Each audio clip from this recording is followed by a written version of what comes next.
সড়ক দুর্ঘটনায় আহত হয়েছেন বাংলা চলচ্চিত্রের ৯০ দশকের জনপ্রিয় চিত্রনায়ক রুবেল। তো চিত্রনায়ক রুবেল সহ তার সঙ্গে থাকা ৮ জন গুরুতর আহত হয়েছেন। দুমড়ে মুচড়ে গেছে চিত্রনায়ক রুবেলের ব্যবহৃত গাড়িটি। তো চিত্রনায়ক রুবেল কোথায় কিভাবে অ্যাক্সিডেন্ট করেছে কিংবা দুর্ঘটনার শিকার হয়েছেন, কি অবস্থায় আছেন, বিস্তারিত জানতে পুরো ভিডিওটির সঙ্গেই থাকুন। ঢাকাই সিনেমার এক সময়ের জনপ্রিয় চিত্রনায়ক মাসুম পারভেজ রুবেল মাদারীপুরে সড়ক দুর্ঘটনায় আহত হয়েছেন। এই দুর্ঘটনায় আহত হয়েছেন আরও তার সঙ্গে থাকা ৮ জন। শনিবার ১৬ই নভেম্বর সকালে ঢাকা বরিশাল মহাসড়কের সমাদ্দার নামক স্থানে তিনি এই দুর্ঘটনার শিকার হন। এ সময় তার ব্যবহৃত প্রাইভেট কারটি দুমড়ে মুচড়ে যায়।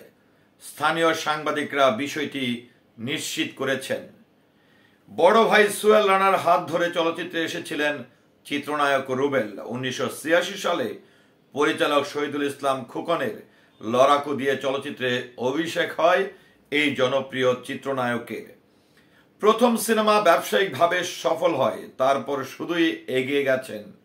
সমান্তালে অভিনয় করে গেছেন একের পর এক ছবিতে। মায়ের জন্য যুদ্ধ, বিচ্ছু বাহিনী, মুখোশ সহ ২৫ শতাধিক চলচ্চিত্রে অভিনয় করেছেন এই জনপ্রিয় চিত্রনায়ক রুবেল। তার অভিনীত বেশিরভাগ সিনেমাটিই ছিল হিট।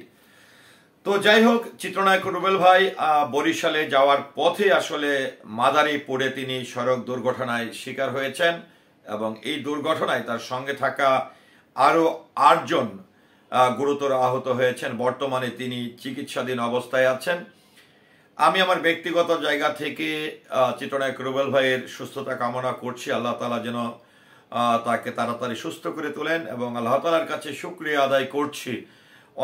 আরও হয়তো অনেক বড় ধরনের ক্ষতি হতে পারত, তো সেই জায়গা থেকে আল্লাহ তাআলা তাকে রক্ষা করেছে এবং তার সঙ্গে থাকা ৮ জন আহত হলেও নিহতের কোনো খোঁজখবর মেলেনি বা কেউ নিহত হয়নি। এটির জন্য মহান সৃষ্টিকর্তার কাছে প্রার্থনা করছি। সবাইকে ধন্যবাদ। আল্লাহ হাফেজ।